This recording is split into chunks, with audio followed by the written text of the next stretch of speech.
Existe una crónica oculta en la historia bíblica que nos cuenta que en los 40 años previos a la destrucción del templo de Jerusalén, los sumos sacerdotes seguían realizando ofrendas y sacrificios como si todo estuviera bien.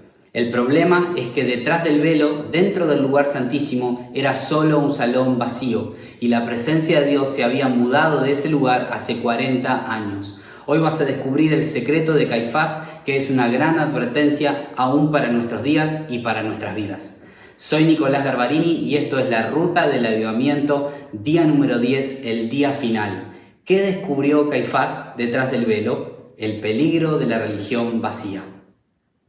Es perfectamente posible mantener una apariencia externa, cumplir con todos nuestros servicios en la iglesia, cantar las mismas canciones por años y sin embargo dentro de nosotros tener el fuego del Espíritu Santo apagado. Es por eso que hoy quiero invitarte a viajar conmigo en el tiempo a descubrir el terror de Caifás cuando entra al lugar santísimo y se da cuenta de que la presencia de Dios se ha ido para siempre y cómo su vida y toda la nación de Israel fue transformada por este hecho. Prepárate también para mirar con honestidad detrás del velo de tu propio corazón, ser transformado, ser confrontado con nuestra religiosidad y poder ser sacudido y lleno del Espíritu Santo y arder para Dios hasta que el Señor venga.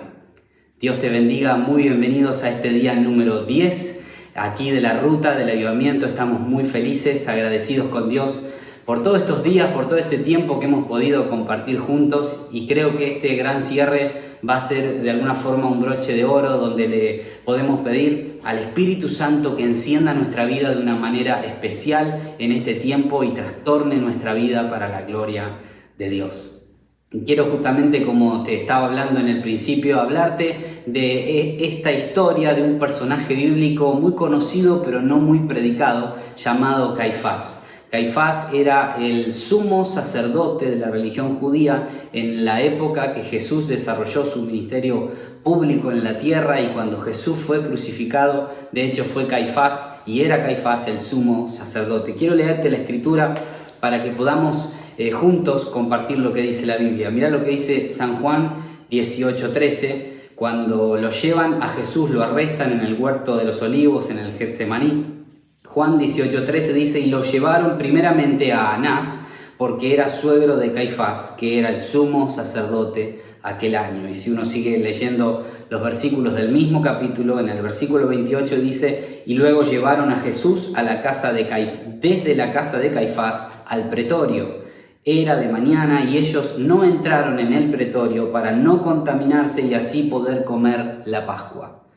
En otras palabras, ahí estaba Caifás, juzgó de una manera muy cruel y no poco ortodoxa, digamos, porque lo juzgaron a Jesús a la noche, a la madrugada, algo que no estaba bien visto según la Torá, según la ley, y lo declaran culpable a Jesús como hereje y lo mandan a llevar ante Pilato a la mañana, al día siguiente, lo acabamos de leer, pero ese mismo día era el día de la Pascua, así que no quieren entrar al pretorio donde estaba Pilato para no contaminarse y poder ofrecer luego los sacrificios, porque eran los sumos sacerdotes. Así que mandan llamar a Pilato, Pilato se acerca y comienza el juicio de Jesús. Conocemos la historia. Y luego de que condenan a Jesús y lo sentencian a muerte, entonces dice que a Jesús, Marcos 15:22, le llevaron a un lugar llamado Gólgota, que traducido es lugar de la calavera. Allí fue crucificado el Señor Jesús. No fue dentro de Jerusalén ni dentro de la ciudad, sino más bien todo lo contrario. Fue fuera de la ciudad, fuera de Jerusalén, en este lugar llamado lugar de la calavera. Es allí hacia donde Jesús se dirigió cargando la cruz, fuera del templo y fuera de la ciudad. Ahora, ni bien esto estaba ocurriendo, simultáneamente Caifás va a su casa, se acomoda, se arregla su barba, se pone el perfume de la unción, los ungüentos, las vestiduras sagradas sacerdotales, el urim, el tumim, las campanas, todo para poder entrar allí a la presencia de Dios, al templo, a ofrecer el sacrificio pascual. Y quiero acá hacer un breve paréntesis y comentarte, para que lo podamos todos entender, en qué consistía el templo de Jerusalén. De hecho, este templo tenía y constaba de 3 grandes partes. La parte más externa, el atrio, era hasta donde llegaba la gente y donde las personas podían acercarse para ofrecer sacrificios delante de Dios. Luego estaba un lugar más reservado llamado lugar santo, y en este lugar podían ministrar los levitas y los sacerdotes. Allí se ofrecían los sacrificios, el incienso, la sangre derramada, y todas las abluciones y sacrificios y holocaustos se hacían en este lugar santo.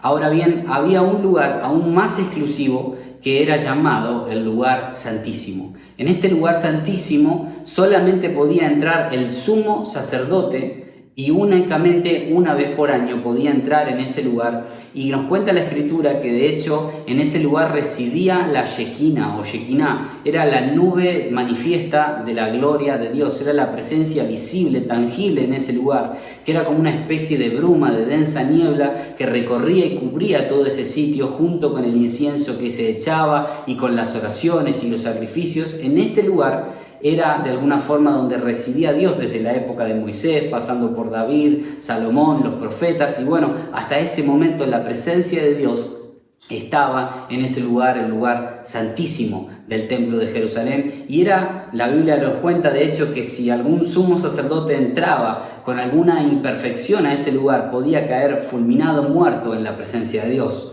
Tal fue el caso de Nadab y Abiú, dos de los hijos de Aarón, que entraron a ofrecer fuego extraño en la presencia de Dios y fueron muertos por causa de que entraron de una manera indigna a la presencia de Dios. Así que a causa de esto, los sumos sacerdotes judíos de la época tomaron sus precauciones, y entonces ellos tenían en los bordes de las vestiduras sacerdotales una especie de campanitas que sonaban cuando ellos caminaban dentro de ese lugar santísimo, porque había un velo que separaba el lugar santo del lugar santísimo. Nadie podía ver qué es lo que estaba ocurriendo. Entonces, cuando ellos caminaban y sonaban esas borlas, esas campanitas, la gente detrás del velo escuchaba que el sumo sacerdote estaba caminando y de que estaba todo bien. Pero si por alguna razón pasaba algún tiempo prudencial, 5, 10, 15 minutos sin escuchar ese ruido de las campanitas, podría haber ocurrido que el sumo sacerdote haya caído muerto en la presencia de Dios. ¿Quién se animaría a ir a sacar el cuerpo? Bueno, obviamente también iba a fallecer. Entonces, ¿qué hacían? Ellos ataban una cuerda al tobillo del sumo sacerdote para que en caso de que este mal sucediera y que cayera muerto en la presencia de Dios, lo sacaban por debajo del velo, detrás de la cortina, cinchando la cuerda para que nadie más salga herido. Todas estas precauciones eran las que habían que tomar para poder encontrarse con Dios. Era algo muy santo poder encontrarse con Dios. Ahora, quiero leerte en la Escritura porque hay un pasaje muy revelador en el libro de Hebreos, capítulo 10, versículo 19, y nos habla en la Escritura algo que te lo quiero compartir. Dice: así que, hermanos, teniendo libertad para entrar en el lugar santísimo, en este lugar que entraba el sumo sacerdote una sola vez por año, ahora dice la Escritura que nosotros tenemos libertad para entrar en ese lugar santísimo, por la sangre de Jesucristo. No por nuestros méritos, no por nuestras obras, sino por la obra redentora que hizo Cristo a nuestro favor. Versículo 20, por el camino nuevo y vivo que Él nos abrió a través del velo, esto es, de su carne. Cuando Jesús estaba siendo rasgada su carne en la cruz, cuando estaba muriendo en esa cruz, estaba abriéndonos a través del velo un camino nuevo para entrar al lugar santísimo, un camino vivo nuevo para entrar a la misma presencia manifiesta de Dios. Versículo 21, y teniendo un gran sumo sacerdote sobre la casa de Dios, acerquémonos con corazón sincero, en plena certidumbre de fe, purificados los corazones de mala conciencia y lavados los cuerpos con agua pura.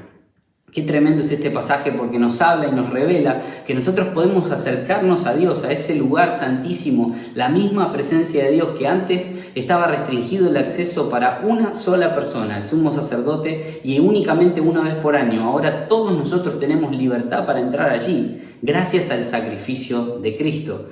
Pero quiero de alguna forma seguir con el relato para poder entender qué era lo que estaba ocurriendo el día que Jesús murió. Te conté que Caifás se prepara para entrar al lugar santísimo, y mientras Jesús sale rumbo al lugar de la calavera, al Gólgota, llevando la cruz. Y mirá lo que dice Mateo 27:50. Cuando Jesús ya estaba siendo crucificado, dice: mas Jesús, habiendo otra vez clamado a gran voz, entregó su espíritu. Y he aquí, el velo del templo se rasgó en dos, de arriba hacia abajo. Y la tierra tembló y las rocas se partieron. Y se abrieron los sepulcros y muchos cuerpos de santos que habían dormido se levantaron. Y saliendo de los sepulcros después de la resurrección de él, vinieron a la santa ciudad y aparecieron a muchos. El centurión y los que estaban con él guardando a Jesús, visto el terremoto y las cosas que habían sido hechas, temieron en gran manera y dijeron: verdaderamente, este era el Hijo de Dios. Y este mismo pasaje de la Escritura, pero en el Evangelio de Lucas, nos revela que ocurre algo más. Mira lo que dice Lucas 23, 44. Cuando era como la hora sexta, esto es las 12 del mediodía, hubo tinieblas sobre toda la tierra hasta la hora novena, o sea, hasta las 3 de la tarde. Y el sol se oscureció y el velo del templo se rasgó por la mitad. Entonces Jesús, clamando a gran voz, dijo: Padre, en tus manos encomiendo mi espíritu. Y habiendo dicho esto, expiró. La Escritura acá es muy precisa y nos cuenta y nos relata qué es lo que estaba ocurriendo. Jesús está en la cruz y nos cuenta que a partir de las 12 del mediodía y hasta las 3 de la tarde hubo tinieblas en la tierra, como que Dios viste de luto todo el día, hubo un eclipse total de sol, donde ya no había luz de sol, como Dios diciendo: hoy es un día de luto porque está muriendo mi hijo por los pecados de la humanidad. El día literalmente se oscurece, y no solamente eso, sino que ocurre un terremoto y que las rocas se parten. Cuando Jesús grita: consumado es, las rocas se parten, el cielo se oscurece, hay un gran terremoto. Pero mientras está ocurriendo todo esto en la cruz, fuera de la ciudad y fuera del templo, algo también poderoso está ocurriendo, lo acabamos de leer, dentro del templo de Jerusalén, donde está Caifás en el lugar santo ofreciendo el sacrificio de la Pascua. Y entonces cuando está Caifás ahí, nos cuenta la Escritura que dice que el velo del templo se rasgó en dos, de arriba hacia abajo, lo acabamos de leer, como diciendo que fue Dios mismo quien abrió ese velo. No es que lo cortaba algún sacerdote de abajo hacia arriba, fue Dios quien desde arriba hacia abajo rasgó ese velo que separaba la presencia de Dios de la humanidad. Ahora todos nosotros teníamos la libertad para entrar, ya no a través de un sacrificio de corderitos y de holocaustos del sistema religioso judío. Ahora teníamos acceso a la presencia de Dios a través del Cordero de Dios, que era Jesús, que estaba muriendo en una cruz. Ahora teníamos un nuevo camino para acercarnos a Dios. Ahora Dios ya no estaba lejos, ya no estaba separado. Ahora teníamos libertad para entrar por medio de ese sacrificio expiatorio que nos perdona los pecados, que nos limpia con su sangre el Señor Jesús. Entonces, esto es muy poderoso, pero yo quiero de alguna forma ponerme un poco y ponerte a vos en contexto de qué fue lo que estaba viviendo Caifás. Imagínate por unos momentos junto conmigo, Caifás está allí en el lugar santo ofreciendo los sacrificios, a punto de ofrecer el sacrificio pascual, el cordero que iba a dar un año más de perdón, todo el pueblo esperando afuera a ver si Dios habría perdonado y si había dado un año más de perdón. Y ahí en medio de todo eso de repente ocurre un terremoto, el sol se oscurece, el velo se rasga en dos. Y es allí donde la nube de gloria, esa Shekinah que había estado por siglos con el pueblo de Israel, de repente en un instante desaparece. Porque ahora la presencia de Dios ya no estaba restringida a un salón en el lugar santísimo. La presencia de Dios ahora teníamos acceso a la presencia de Dios a través del sacrificio de Cristo. Así que Caifás hace el terrible descubrimiento de darse cuenta que ese lugar santísimo que antes estaba lleno de gloria, de repente la gloria se fue. Y él se pregunta: si yo le salgo ahora al pueblo y le digo que realmente el salón es un salón vacío, que Dios ya no está, que la nube de gloria desapareció, si yo salgo y digo esto, todo el pueblo va a creer que este Jesús verdaderamente era el Mesías.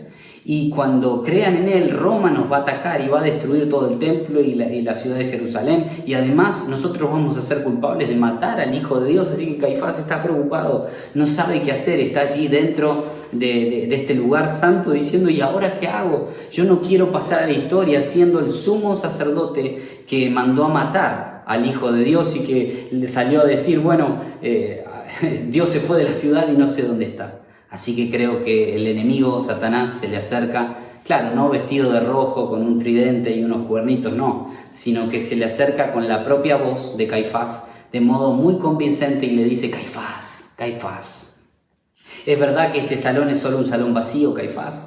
¿Es verdad que te acabas de dar cuenta que el velo se rasgó y que la presencia de Dios ya no está? Pero ¿sabes qué, Caifás? Nadie tiene por qué saberlo. Nadie tiene nunca, jamás por qué enterarse que en realidad detrás del velo ya no hay nada, ya no hay nube, ya no hay gloria, ya no está Dios. Dios se fue, pero Caifás tranquilo.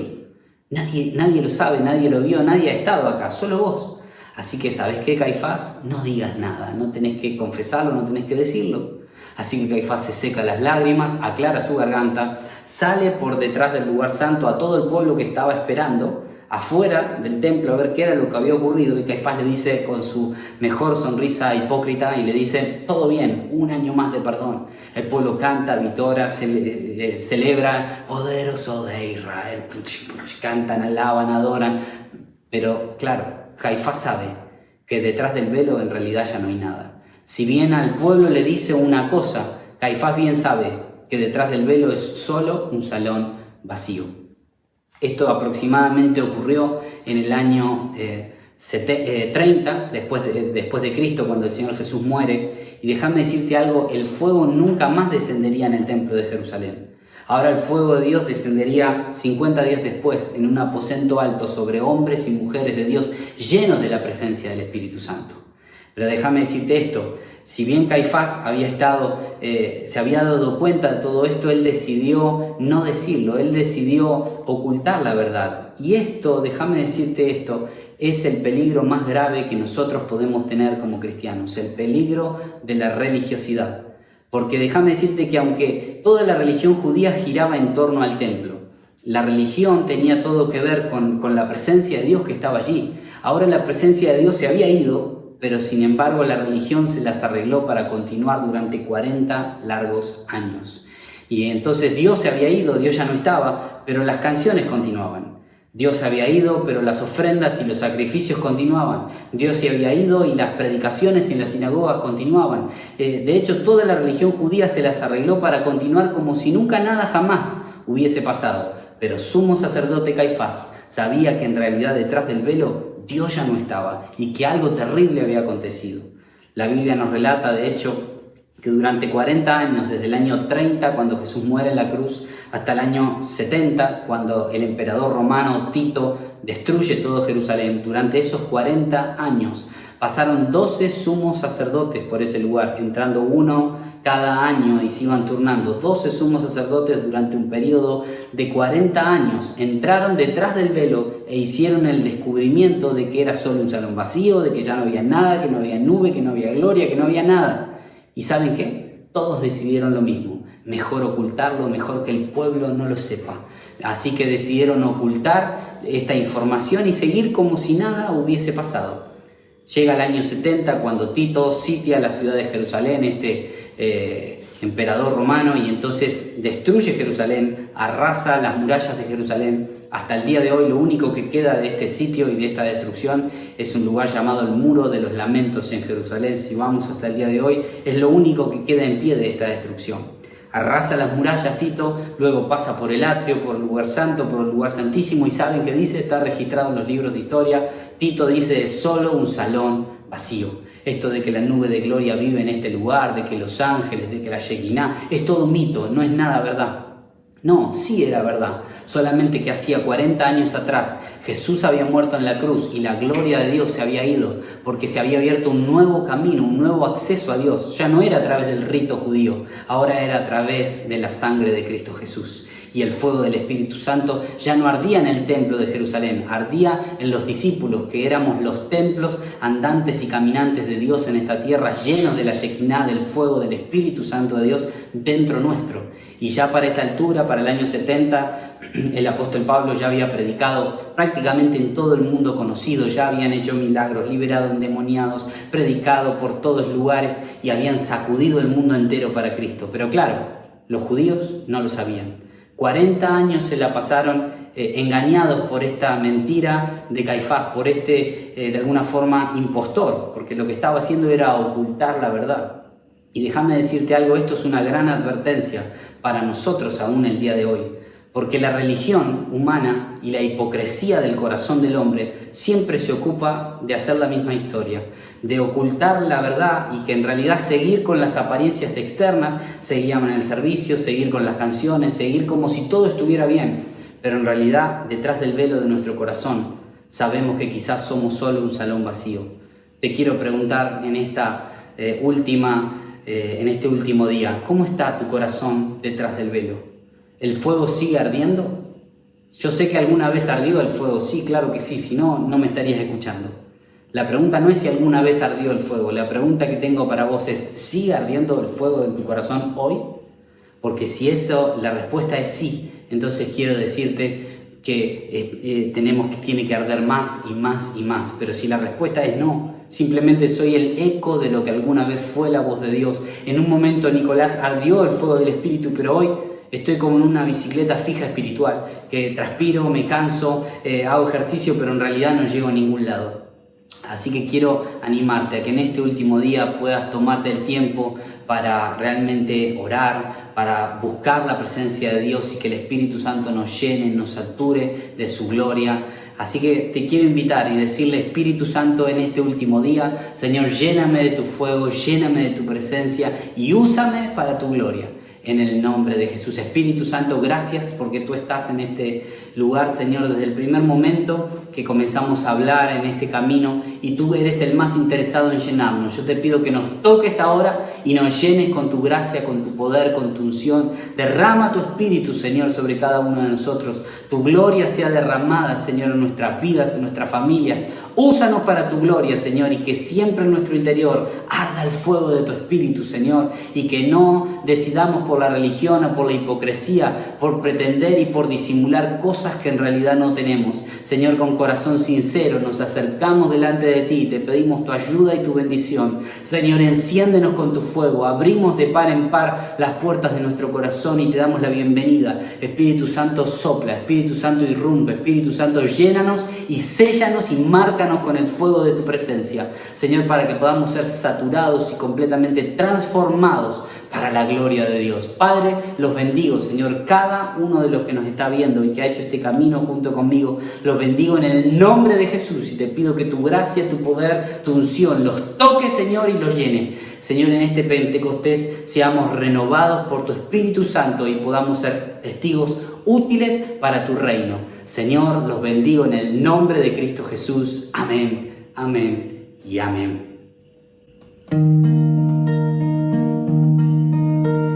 Así como Moisés te buscaba a ti, así como David te adoraba a ti, así como Daniel se guardaba por ti, así clamo hoy.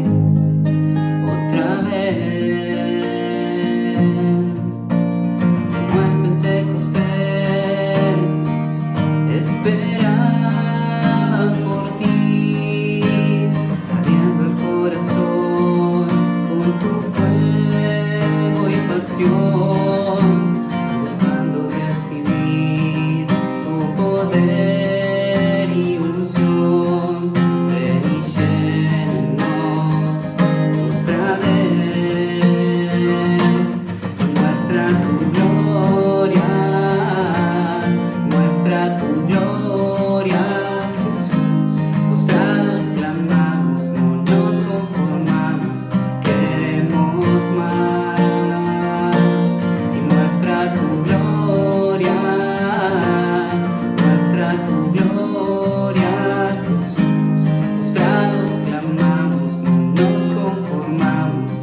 gloria, muestra tu gloria, Jesús. Postrados clamamos, no nos conformamos, queremos más. Muestra tu gloria, muestra tu gloria, Jesús. Postrados clamamos, no nos conformamos, queremos más.